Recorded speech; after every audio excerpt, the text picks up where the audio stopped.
these 2 days of intensive sessions and one more tomorrow. Still, why we organize this meeting is I thought we were not adequately discussing certain dimensions of imperialism, globalization, hegemony, especially relating to natural resources and society's control over them. How market controls, how communities control, how they have been controlling in the past. That issue was not mentioned even in the passing. And when Michael raised a question and Naga raised a question in the climate change context, the response was as if they are peripheral questions to the whole project of hegemonic globalization. So that is the sense we got. Obviously, we differ with that viewpoint, and or maybe it was because of some constraint of time or whatever. That question in our assessment was not dealt satisfactorily. The other issues which didn't come at all in the hegemony project, in my understanding, were the questions of technology, were the questions of modern knowledge system, their hegemony, how they sustain the imperial project, and how the knowledge side has taken place of non-modern knowledge traditions. That issue was not discussed at all or mentioned at all. And the third issue related to a corollary of the second issue is the issue of technology. IPR was mentioned in the passing, but that issue also did not come as a forefront. All these three issues, in my understanding, are different dimensions of what I would call ecological Swaraj in India, and in the global context where the Swaraj will not be comprehensible, I would say ecological socialism. And those issues have not been discussed, and because most of the panelists have used categories which are some variant of Marxist tradition of analysis, and Michael himself being a Marxist, we thought it prudent to have him as a friend who will initiate today's conversation, and our leading social activists of the World Social Forum movement. If it is a movement, it's a process. Jaisin will introduce Michael, and then Michael straight away lead us into the conversation with half an hour introduction to how he thinks about these issues, and then all of you are free to make your observations, comments, questions, whatever. It's for Jaisin now. Thanks, Vijay, for a rather extended presentation of what I am. But anyway, I feel very privileged to have the chance to introduce Michael Lodhi. We've met, in fact, here for the first time at this conference. As many of you who've seen this notice will know, that he is the Emeritus Scholar Director of Social Sciences at the National Center of Scientific Research in Paris. I know him in that capacity because a student of his has written an essay for a book that I'm working on, and through how she spoke of him as a teacher, as a mentor. Then I got to know him because we invited him to, if he would contribute an essay for the book, which he did. And I think this is a dimension of his thinking, his experience. I think Vijay has already hinted at this. The essay he's written is, if you like, about the meta-philosophy of movement. He's writing about negativity and utopia in movement. And these are things which, unfortunately, we don't talk about, let alone take a larger picture. We may see it in terms of among ourselves within the groupings we're at, but very rarely are there people who are willing to not only deal with the theory, in this case of Marxism and socialism, and then Dr. Lodhi has moved forward to along with others, co-authoring ideas in eco-socialism, which requires a major struggle within the institution of socialism. So it's been a major internal struggle, but also to step aside and to have this view on how things work. And I think that it's this range of things that is so attractive about this mind that I think that will come up in, I'm sure, what he's going to say. And I'm delighted this called a conversation, because it'll allow you to converse with him and to ask him questions, and I'm sure he will respond to that. So thank you, Vijay, also for taking, yesterday when I introduced Michael to Vijay, and I said, here's somebody who was working in the area that you are. I think South Asian Dialogues on Ecological Democracy. I think many of you know of them. If you don't, you should. It's one of the few sustained initiatives which attempts to deal with the theory and practice of ecological democracy. So I think here are friends meeting, and that's great that Sandesh organized this for Sandesh. Michael is Brazilian by background. I knew this and I'd forgotten it. He reminded me. Moved, and I think that's a very important root that he brings to all of this, and which he will bring tomorrow in the discussion on democracy and movement in Latin America. But moved at the time of the generals in Brazil in 1964 onwards, I think, to, like many people who were left inclined, moved and in exile, lived in Europe, has stayed on. He commutes back and forth in many parts of the world. But so in that sense, Brazilian as much as French. I think it's important, and that root I think is very important for us in our context in history today to be explored. The South connection. It's an extremely significant connection that needs to be there. So I'm delighted this is taking place. I hope it's going to be as good as it is. Thank you for agreeing. Well, thank you, Vijay, for inviting me. And Jay, for your presentation. So I must confess that I'm a Marxist. Nobody's perfect. Even worse, I'm a member of the Fourth International. You know what it is. But I'm also engaged in this eco-socialist movement.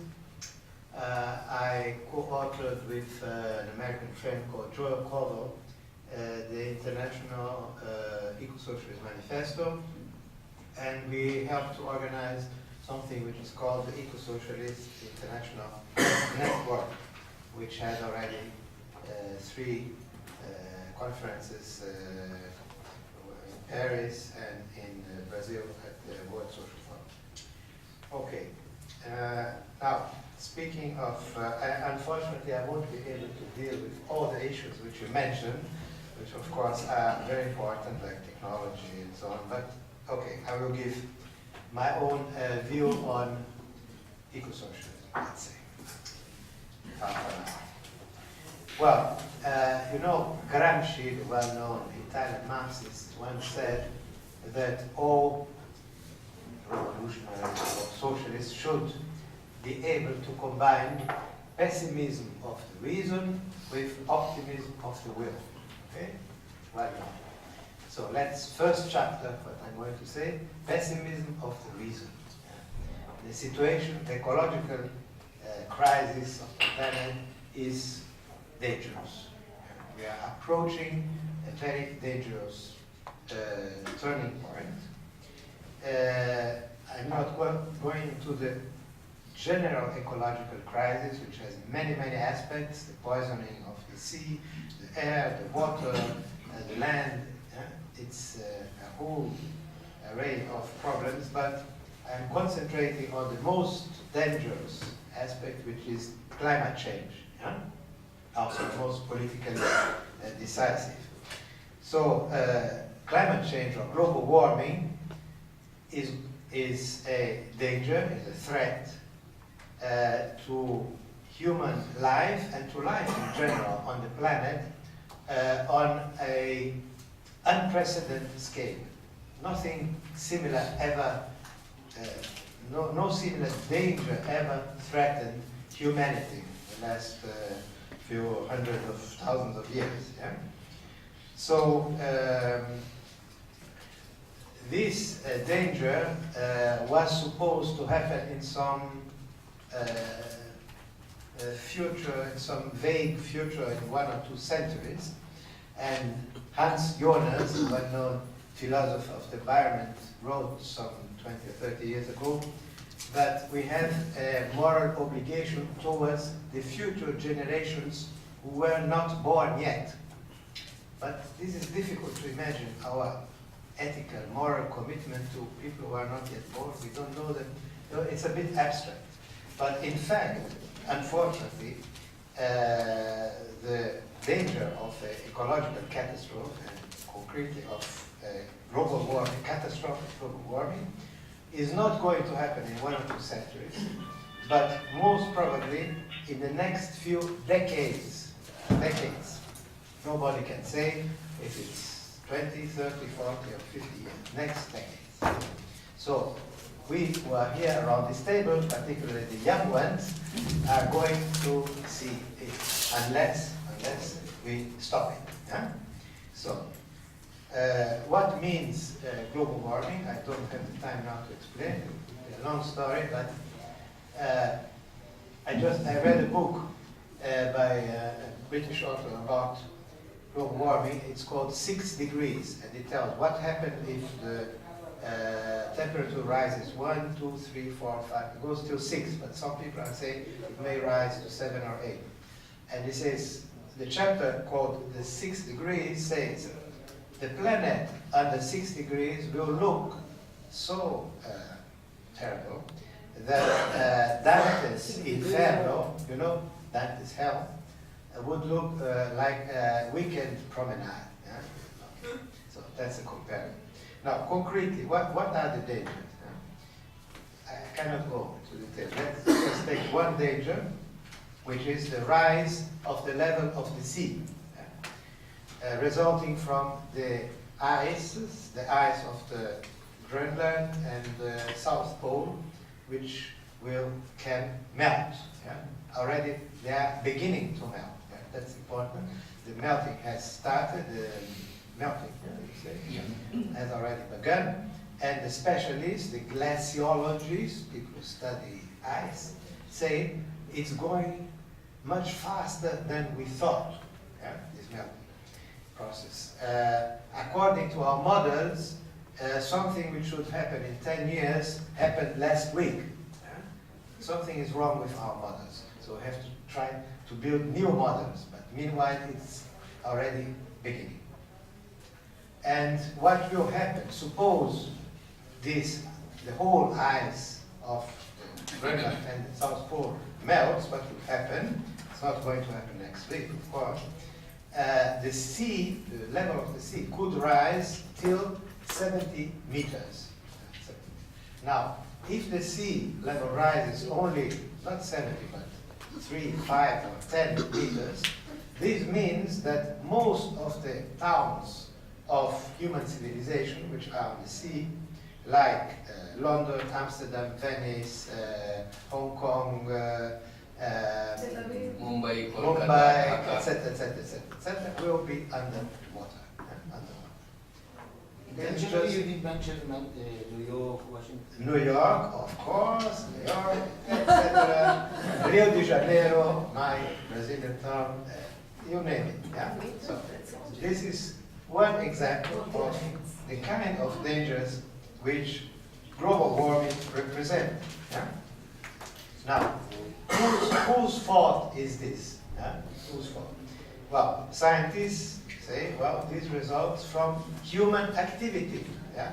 Which burns fossil energies, which produce gases, CO2, carbon, etc., which produce the famous greenhouse effect, which produce global warming. Okay, I'm not going to the whole chemical explanation, but you know about it.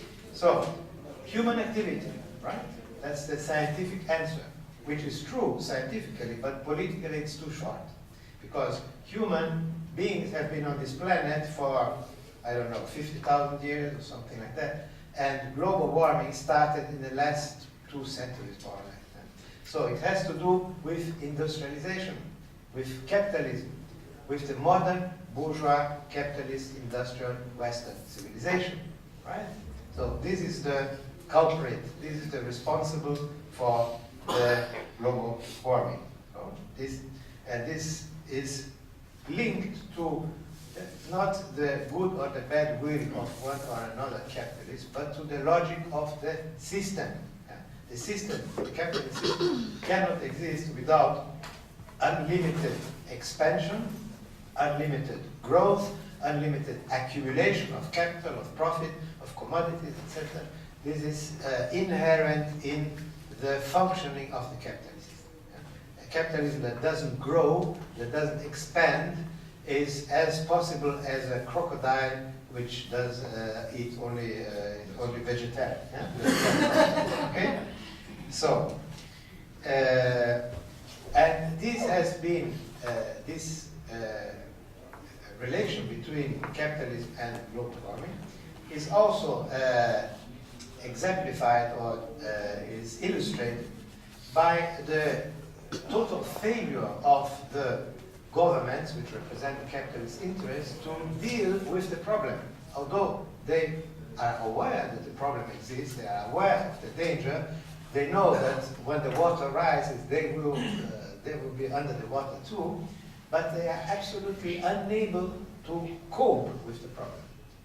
Yes, and this is shown by the most serious attempt to deal with the problem were the Kyoto agreements, which have the quality of being the only attempt to have a formal treaty among various countries to try to do something about. But the method it used, which is the market system of an exchange of pollution rights, etc., is completely unable, completely inefficient, and has completely failed to really reduce gas emissions. But after Kyoto, what is going to happen? Yeah? So there was this conference in Copenhagen. And well, what came out of the conference? Yeah. Well, there's a usual expression which says the mountain gave birth to a rat. Yeah. Mouse. To a mouse. Thank you. Yeah. Well, in this case, it was not even a mouse. Yeah. The mountain gave birth to a, we say in Spanish, cucaracha. I don't know. Cockroach. Yeah. What came out of Copenhagen was just a document co-organized by China and the United States, saying, well, we have to prevent global warming. It's a very serious, we have to do something about it. Full stop. Nothing else. Why can't you give the analogy Scorpio? Scorpio. Because it jettisoned the notion of justice for the first time. Okay. So, our network, the Eco-Socialist Network, distributed a leaflet in Copenhagen. I will tell you about it. It was in the form of a comic strip with drawings telling a story. So I will tell you the story. It's very short. It's a grandmother and her grandchild walking on the seaside in Copenhagen in the year 2049. Yeah. So the grandchild asked the grandmother, is it true, grandmother, that in this place now where we see the sea, once upon a time there was a beautiful town called Copenhagen?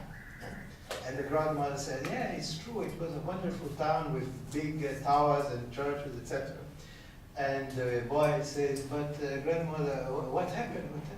Well, she said, the water, yeah, the global warming and the water of the sea rose, yeah. Oh, terrible. And didn't people know it could happen? The grandmother said, yes. The scientists told the story, we knew it could happen. Oh, and why didn't the governments do anything? No, the governments, they talked, they said something has to be done, but there was a meeting here in Copenhagen 50 years ago or 40 years ago, and they talked, and nothing. They decided nothing. And the grandson asked, but grandmother, nobody protested against it? She said, yes, we protested, we went into the streets and we shouted, change the system, not the climate, etc. Oh, so you protest. And what was the answer of the governments when you protested? Well, they send the police and they hit us. Yeah, look, I have here still drugs here from because the police. That's the end of the story. Huh? Okay, so let's hope this future will not happen, of course, and this is why we try to organize people and to do something. Oh, just another story. Some people published some years ago a secret document of the Pentagon dealing with the question, what should we do if the planet becomes uninhabitable for the human species, which may happen in global warming. So one of the propositions studied in this project is to send a rocket to the planet Mars to see perhaps we can find some way to survive. And in this rocket, there would be the President of the United States, the government, some generals, some scientists, some bankers, etc. And they hope, we are not invited to this trip, so we are not interested in this alternative. So, speaking seriously, we have to think of some radical alternative, which must be necessarily, I think, an anti-capitalist alternative. And now we come to the chapter, optimism of the will. Yeah? We had pessimism of the reason, the impending catastrophe, and now the means to prevent it. Yes. So, what is eco-socialism? As the name says, it's the association of some basic ecological analysis, I guess, about ecological problems of the environment and the global warming, and the Marxist critique of capitalism. It's a combination of both. And it implies necessarily eco-socialism, a critique of the non-ecological forms of socialism, which were dominant in the labor movement, both in social democracy and in the Stalinist form of communism, which ignored the environment and the experience of the Soviet Union, etc., in terms of environment is, of course, disastrous, as you know. So, eco-socialism implies a sharp critique of the forms of socialism, or pseudo-socialism, or bureaucratic socialism, call it as you wish, which ignored the ecological problems. And at the same time, it is a critique of the forms of ecology which ignore capitalism, which don't address the root of the problem, and which consider that the fault for the ecological problems and the ecological disaster is human bad will or excessive population or wrong technology, etc. So, now, being a form of Marxist ecology, let's say, eco-socialism, it also implies a critical assessment of the Marxist tradition. Because in the Marxist tradition, with some exceptions, which can be mentioned, Walter Benjamin and a few others, with some exceptions, the Marxist tradition had an idea that socialism is the transformation of the relations of production, the capitalist relations of production, in order to permit a free and unlimited development of the productive forces. So, the relationship, bourgeois relations of production, private property, etc., are an obstacle to prevent the free development of productive forces. So let's remove these obstacles. This is what socialism is about, and permit finally the free development of productive forces. Now, this model of thinking and this conception of socialism, we have to criticize, from an eco-socialist perspective. And we should apply to the forces of production the same reasoning which Marx used in relation to the state apparatus. As you remember, Marx, after the Paris Commune, wrote that the workers cannot appropriate themselves of the bourgeois state apparatus and put it at their service, yeah? Because the state apparatus is intrinsically hostile to them. So they have to destroy it, break it, and create a different form, a democratic form of workers' power or something. Okay, so mutatis mutandis, as we say in Latin, you should apply the same reasoning to the productive apparatus, which means the existing capitalist productive apparatus, the system of machines, of technology, of the whole system of production and consumption also, by the way, is not something neutral. Yeah? In a process of eco-socialist transformation, or revolution if you want, it has to be radically transformed. Yeah? Radically transformed. And in some cases, broken, yeah? Really, literally broken. Yeah? And some other cases transformed, and a completely different way of producing has to be established. First of all, based on different sources of energy. Yeah? That means instead of the fossil energies, which were the basics of capitalism for 200 or 3 centuries, oil, gas, and coal, yeah? Which are responsible for the global warming. One has to think of a apparatus, a system of production based on wind, water, and sun. Yeah? Not only renewable energies, but energies which are not hostile to the environment. So,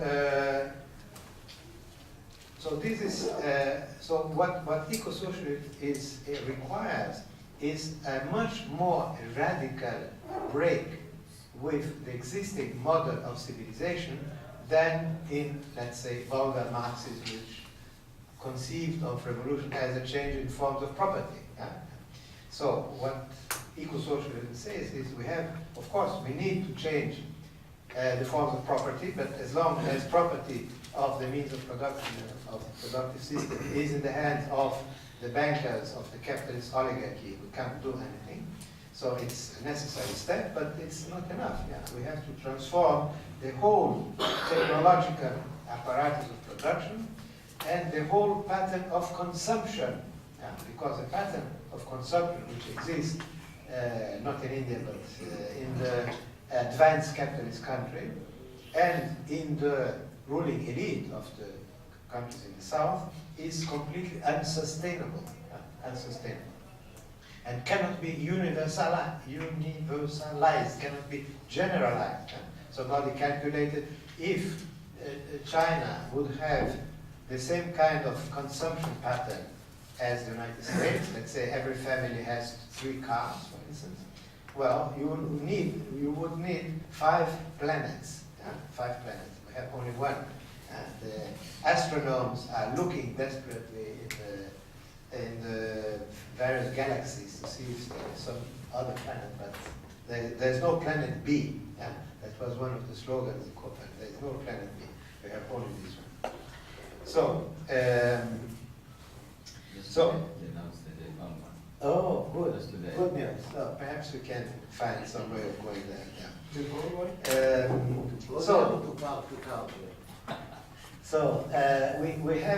We need a radical break with not just forms of property, but the whole pattern of modern Western capitalist industrial civilization. And this is something, of course, very radical.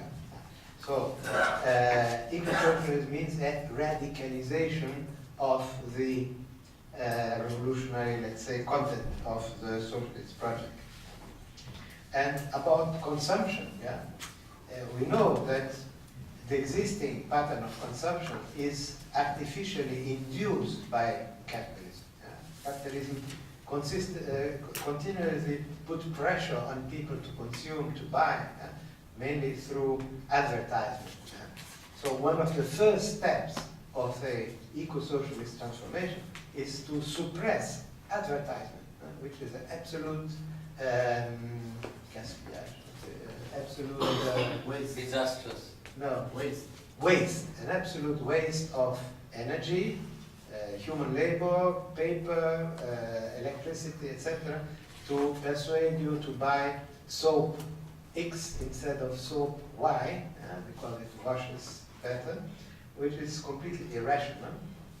So suppression of advertisement is a kind of first step of a transition to an eco-socialist future. So now, eco-socialism requires, therefore, a complete change in forms of property, patterns of production, patterns of consumption, patterns of transportation, because the transport based on the individual car is irrational and one of the main sources of global warming, etc., etc. I can go on, many other things. So, who is going to decide about these changes? Who is going to decide the priorities? What should we do? What should we produce and consume and how, etc.? Not the market, because the market, we know, is unable to deal with this. And the main aim of such a change is to stop producing commodities because they have an exchange value, but produce goods which have use value, which are useful, and which don't have to be, don't break down after a few months so that you have to buy a new one, etc. So it's a complete transformation also in terms of use values and not commodities of exchange value. So who is going to decide? It's not the market, and it's not the Politburo either. We saw what is the results of concentrating power of decision in the Politburo or in the Gosplan, group of technocrats who are supposedly concentrate all the knowledge and take all the decision. The decision has to be taken by the people, the people, very simply, on all levels. Decisions which concern one village and the people of the village. Decisions which concern one town by the people of the town. Decisions that concern one region by the region and one land by all the population of the land. And the most important decisions are taken, at least in the nearest future, at each country. Each country has to take its decisions. Hopefully in a future, more remote future, there will be regional decisions. In Europe, for instance, or in Southeast Asia, Africa, Latin America, etc., will become unities where decisions will be taken on. And this process is what we call democratic planning. Democratic planning is that decisions are taken by people themselves, by the most important economic and political decisions by a vote of the people, a kind of referendum, and more detailed practicalities can be left to representatives, elected representatives, who can discuss how to implement these decisions taken by the people themselves. And this is what we call democratic socialist, eco-socialist planning. Okay. Now, you will say, of course, this implies a revolution. This is a revolutionary proposition. It's not something which is just a few changes. It's a revolution in the whole pattern of civilization. But it's a revolution in the definition given by Walter Benjamin. Yes, you know Walter Benjamin, the Marxist philosopher of the 20th century. Walter Benjamin once wrote the following. The Marxists used to say that revolutions are the locomotives of history. But perhaps the things are a little bit different. Perhaps revolution is the humanity pulling the emergency brakes to stop the train. And I think this is a very good definition, because we all are in a train, which is a train of capitalist civilization, which is running every day faster to an abyss. The abyss is called global warming, and it's not so far. And the urgent task is to stop this crazy suicidal course to the abyss by capitalist civilization.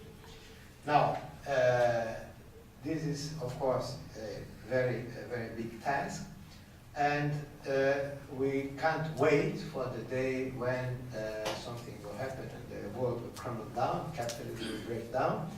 We have to start here and now, yeah, with present struggles, yeah, trying to bring together social and ecological struggles. And I will give just one example, and I stop with that. A few months ago, we had, after the failure of Copenhagen conference, Evo Morales, the president of Bolivia, an indigenous leader, was elected twice president of Bolivia, convened an international meeting of the peoples on the issue of global warming. And this took place in Bolivia, in the town of Cochabamba, and some 30 or 35,000 people came, mainly indigenous communities, mainly from Latin America, also from other places, from a few people from Europe, from Asia and Africa, and they adopted a resolution to fight against capitalist destruction and in defense of the Mother Earth. Yeah? So this is one step, one important step towards an alternative future. We need more of such steps. Thank you very much.